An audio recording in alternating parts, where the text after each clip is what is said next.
পরম দয়াল পরম করুণাকর জন্য প্রণাম জানাই গুরু পরিবারের সকলকে। আজকের এই সুষ্ঠু সুন্দর মুহূর্তে সন্ধ্যাকালীন অনলাইন সৎসঙ্গে যারা উপস্থিত আছেন, ঠাকুরের একনিষ্ঠ কর্মী, স্বাস্থ্য নিয়ে ব্রতধারী কর্মী সকল দাদা এবং মায়েদের জানাই আনন্দিত জয়গুরু। প্রথমত আজকে অনলাইন সৎসঙ্গে যারা ঠাকুর চরণাস্থিত সঙ্গীত নিবেদন করেছেন, চমৎকার এবং অসাধারণ। ঠাকুর মঙ্গল করুক। আমরা যেন প্রতি সপ্তাহে ঠাকুরের অনলাইন সৎসঙ্গে উপস্থিত হতে পারি, সেই প্রার্থনাই থাকবে। আজকের আলোচনার বিষয় হচ্ছে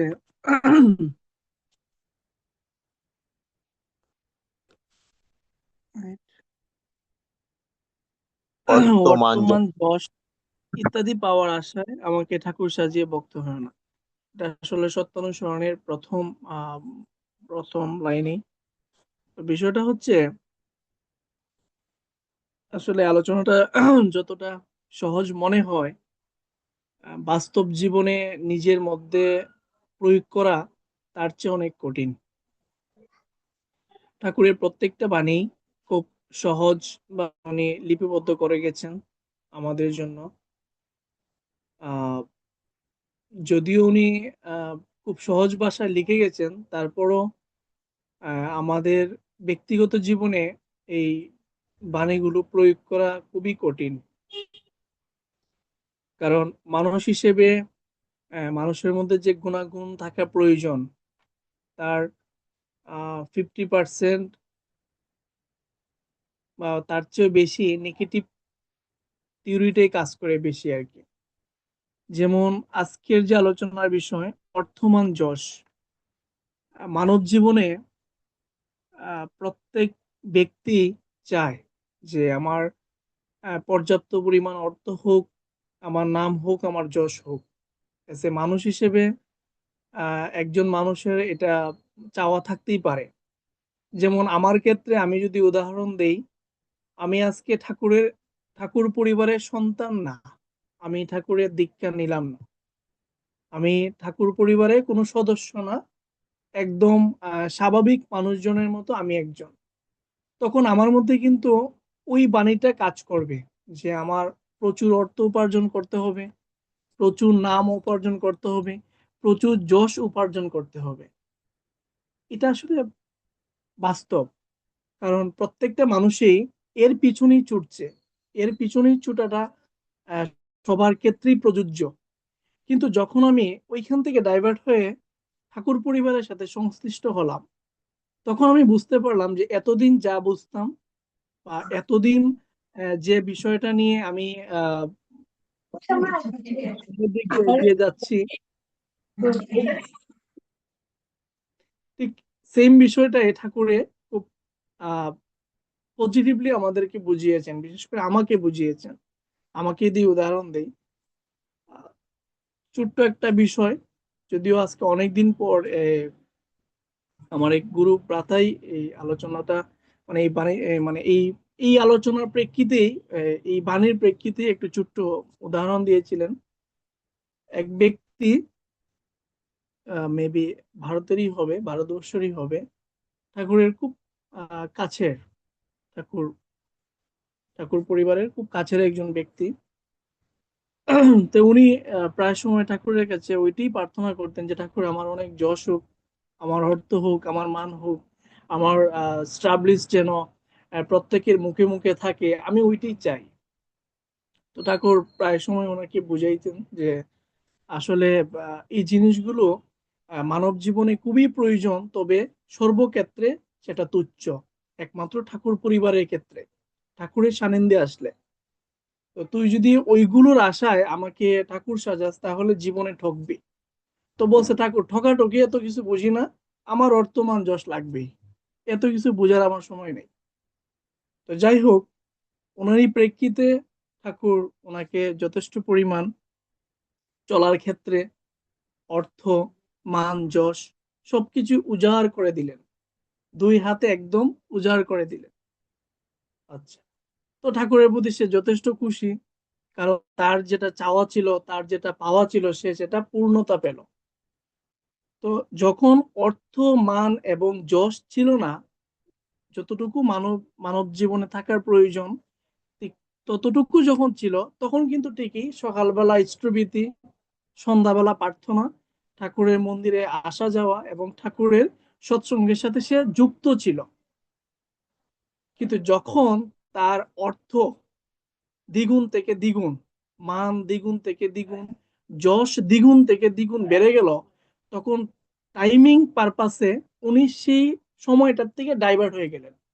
অর্থাৎ সঠিকভাবে সকালে স্থবিতি করতে পারেন না, সন্ধ্যাবেলায় কাজের ব্যস্ততায়, কর্মব্যস্ততায় উনি প্রার্থনা করতে পারেন না, সাপ্তাহিক অনলাইন সৎসঙ্গ হোক, অফলাইন সৎসঙ্গ হোক, সাপ্তাহিক সৎসঙ্গ হোক, ঠাকুরের বিভিন্ন অনুষ্ঠান হোক, সেই অনুষ্ঠানে উনি যোগ হইতে পারেন না। একটাই সমস্যা, ওনার সময় সমীকরণটা। অর্থাৎ উনি আগে যে সময়টা পাইতেন, আগে যে পারফরমেন্সটা ছিল, ওই পারফরমেন্স থেকে উনি টোটালি ডাইভার্ট হয়ে গেছেন।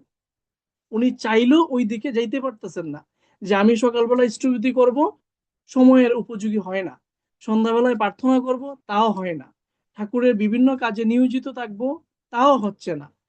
সমস্ত না হওয়ার পেছনে সময়টা চলে যাচ্ছে। অর্থাৎ কিন্তু ওনার সবকিছুর পরও অর্থ এবং মান এবং যশ কিন্তু দ্বিগুণ হারে বেড়ে যাচ্ছে। আচ্ছা, তো সর্বক্ষেত্রে দেখা গেছে হঠাৎ করে উনি ব্যবসায়ী মানুষ, ব্যবসায়ী কাজে নিয়োজিত, ওনার যে সারা জীবনে অর্থ, ওনার যে সারা জীবনের অর্থ, অর্থ দিয়ে বোঝায়, অর্থর পরে বাকিটি, অর্থের সাথে বাকিগুলো সম্পর্কিত, সংযুক্ত, কানেক্টেড। তো অর্থ ওনার সারা জীবনের সঞ্চয়। আমরা তো অনেকেই জানি যে বাংলাদেশে যে এক্সপোর্ট ইম্পোর্ট হয়, এগুলো কিন্তু বিভিন্ন বন্দর হয়ে আসে, বিভিন্ন দেশ হতে বন্দর পথে এগুলো আসে। তো বন্দর পথে আসার ক্ষেত্রে ওনার সম্পূর্ণ অর্থর যে সম্পদটা ছিল, যে ইনভেস্ট ছিল, টোটালি জাহাজ সহ ডুবে গেছে। তো ডুবার পরে উনি ওইটা রিকভার করতে পারেন নাই, ওইটাকে কাটিয়ে উঠতে পারেন নাই। অর্থাৎ এই বিগত কয়েক বছরের বিষয়টার ক্ষেত্রে তার ঠাকুর পরিবারের সাথে সম্পূর্ণ সে মানে একদম সরে গেছে। আগের যে একটা অ্যাক্টিভ পারফরমেন্স ছিল, এটা টোটালি ডাইভার্ট হয়ে গেছে। তো যাই হোক, একদিকে তার সম্পত্তির যা ছিল, যা সারা জীবনে ইনকাম করছে, সবকিছু বিসর্জন হয়ে গেল। যাই হোক, তার পরিপ্রেক্ষিতে দেখা গেল তার মান, এখন আসি মানের ক্ষেত্রে।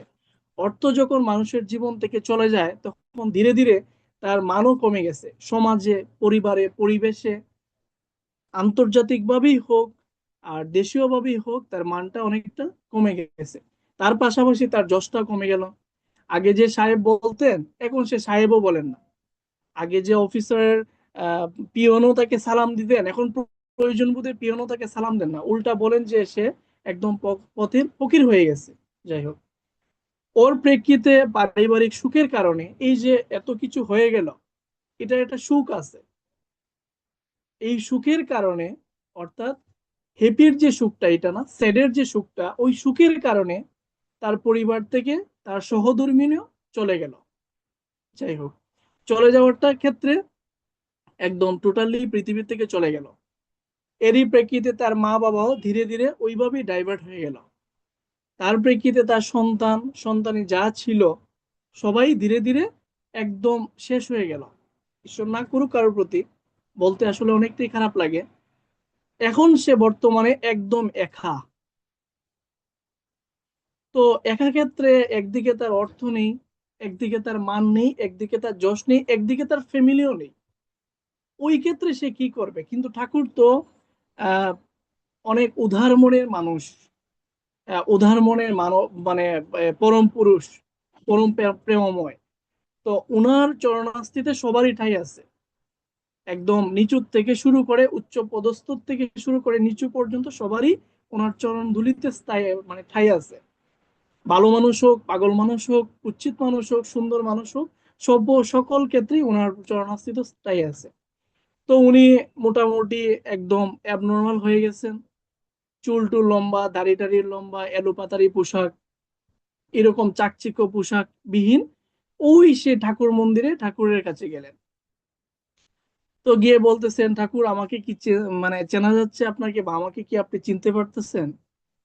তখন ঠাকুর তো এক ভাবেই বললেন যে হ্যাঁ, আমি তো তোকে চিনি, আর আমি না চিনলে এই দুনিয়াতে এই পৃথিবীতে তোকে কে চিনবে? তো যাই হোক, তুই তো তোর অর্থ মান যশ সবকিছু তো ঠিকঠাক ভাবে পাইলি, তাই না? তখন খুব কান্না চোখে, মর্মান্তিক চোখে, মর্মান্তিক দৃষ্টিতে ঠাকুরের পায়ে লুটিয়ে পড়লেন। বললেন যে ঠাকুর, আসলেই বাণীর, আপনি যে বাণী দিয়ে গেছেন সেটার আহ, সঠিক থিওরি আমি পেলাম। কারণ হচ্ছে আমার আমার উচিত ছিল যে আমি ঠাকুর তোমাকে বলা যে ঠাকুর আমার যা ছিল, যা আছে তাই নিয়ে আমি সুখী, বাট তার বেশি আমার দরকার নেই। আজকে আমি সবকিছুই হারালাম, বর্তমান যশ তো হারাইলাম, পাশাপাশি আমার ফ্যামিলির থেকেও আমি সবকিছু হারিয়ে ফেললাম। তো বিষয়টা এরকম যে ঈশ্বর না করুক কারোর প্রতি বা ঠাকুর না করুক কারোর প্রতি, যে আমরা আমাদের চলার ক্ষেত্রে নিজেকে দিয়ে উদাহরণ দিলেই, যখন নিজের সময়ের থেকে বেশি সময় আমরা অন্যদিকে আহ, খুঁজবো বা খুঁজার চেষ্টা করব, তখনই কিন্তু অটোমেটিকলি ওই ঠাকুরের কাছ থেকেই আমাদেরকে সরে আসতে হয়। এটা আসলে ঠাকুর নিজের হাতে বা নিজের পায়ে ঠেলে আমাদেরকে দেন নাই, উনি তো আমাদেরকে যত পারেন কাছে টেনে নেন, দূর থেকে কাছে টেনে নেন, দূর থেকে আহ, কাছে টানার যে একটা আশা ওনার মধ্যে সবসময় বিরাজমান থাকে। কারণ উনি ওনার দৃষ্টিতে যে আমার অর্থের দরকার নাই, বাট আমার একটা মানুষের প্রয়োজন। তো সেই ক্ষেত্রে আমরা আমাদেরকে দিয়ে উদাহরণ দিলেই বুঝি যে আজকের যে অবস্থানটা, ওই অবস্থানে যেরকম আমি ঠাকুরকে সময় দিতে পারতেছি, এর চেয়ে যদি আরেকটু ডেভেলপ হয়, তখন আমার সার্বিক পরিস্থিতিটা ভালো হবে, কিন্তু বাস্তবিক জিনিসটা, বেসিক যে জিনিসটা, এটা উইক হয়ে যাবে। এটা আমি আমার নিজেকে দিয়ে উদাহরণ দিচ্ছি, এবং আমি আমার নিজেকে দিয়ে এটা উপমা দিতে পারি। তো যাই হোক, আমি আসলে ওইরকম ভাবে আলোচকও না, আলোচনা করতেও পারি না। দাদা কর্তৃক আদিষ্টিত এগুলা শিখি, জানি, এগুলো নিয়ে অ্যানালাইজ করি বা বুঝার চেষ্টা করি যে আসলে এই বিষয়টা কি, এগুলো ডিপ। এই যে বিষয়গুলো, এগুলো হচ্ছে ডিপ। আমি যেভাবে শর্ট ভাবে বলতে পারছি, বাট ওনার লাইফ স্টোরি কিন্তু এতটা শর্ট ছিল না। ইটস লং টাইম এবং লং সময় নিয়ে উনি ওনার জীবনটাকে ওইভাবে ডাইভার্ট করছেন। তো আশা করি আহ আজকের যে আলোচনাটা, সে আলোচনার সার্থকতা আমরা তখনই খুঁজে পাবো যখন সেটা আমার ব্যক্তিগত জীবনে প্রয়োগ করতে পারবো। যে ঠাকুর যা আছে তাই নিয়ে আমি হ্যাপি, অর্থাৎ যা কিছুই হোক না কেন, আপনার আপনার সংস্পর্শে, আপনার সান্নিধ্যে যখন সবসময় যেন আমি থাকতে পারি, এটাই আমার সর্বশক্তি এবং সর্বগুণের অধিকারী। কারণ এই পৃথিবীতে আমরা যারা আছি এবং যারা থাকবো বা থাকার চেষ্টা করি বা করার চেষ্টা করছি, সকল কিছুর মূলেই কিন্তু ঠাকুর। আমি জানি না কালকে কি হবে, আমি জানি না 2 মিনিট পরে কি হবে, আমি জানি না 1 বছর পরে কি হবে, কিন্তু একজন জানেন, উনি হচ্ছেন পরম পিতা। মানে আমরা এতটাই ভাগ্যবান ব্যক্তি, বা আমরা এতটাই ভাগ্যবান ব্যক্তি হিসেবে এই পৃথিবীতে আছি যে আমাদের অগ্রিম, আমাদের আহ, অগ্রিম যে বিষয়টা, এটা একমাত্র পরম পিতা জানেন, আর ওনার ইচ্ছেই মঙ্গল। যাই হোক, আহ আজকের এই দিনটা আসলে সামাজিক ভাবে হোক, পারিবারিক ভাবে হোক, মানুষের মনের বিরুদ্ধে হোক আর ধর্মের বিরুদ্ধে হোক না কেন, বাঙালি জীবনে ঈদ, ঈদ অনুষ্ঠান, ঈদ, ঈদের শুভেচ্ছা সবাইকে রইল। পাশাপাশি কে কোন ধর্মের বা কে কোন বর্ণের, কে কিভাবে তার নিজেকে আহ, ওইভাবে নিয়ে, এটা আসলে বলা যাবে না। কারণ ঠাকুর বলেছেন যে ধর্ম বর্ণ নির্বিশেষে আসলে মানুষই সবচেয়ে পরম। তো ঈদ হোক আর দুর্গাপূজা হোক, সবারই আনন্দ, সবার মনে আনন্দ আসুক, বাঙালির জীবনও, জাতির জীবনও আনন্দ আসুক। সবাইকে ঈদ মোবারক। এবং আহ, আজকের অনলাইন সৎসঙ্গ যিনি পরিচালনা করছেন, আমার মনে হয় ওনার কিছুটা ডেভেলপ হয়েছেন আগের থেকে। কানাডার ঠান্ডা কিছুটা বাংলাদেশে চলে আসছে, আর বাংলাদেশে কিছু গরম হয়তো বা ডাইভার্ট হয়ে কানাডায় চলে যাচ্ছে। যাই হোক, ওনার সার্বিক মঙ্গলার্থে এবং ওনার পারিবারিক মঙ্গলার্থে, এবং অনলাইন সৎসঙ্গে যারা উপস্থিত আছেন, পাশাপাশি পৃথিবীর সকল মানব জাতির এবং জীবের আশা এবং ভালোবাসার জন্য পরম পিতার চরণাস্থিত হয়। এই প্রার্থনা রেখে আজকে আলোচনা একেই সংক্ষিপ্ত সমাপ্ত করছি। সবাইকে আমি আবারও জানাই প্রাণদিত জয় গুরু। জয় গুরু। অসংখ্য ধন্যবাদ শুভ রায়কে। আমি অনলাইনে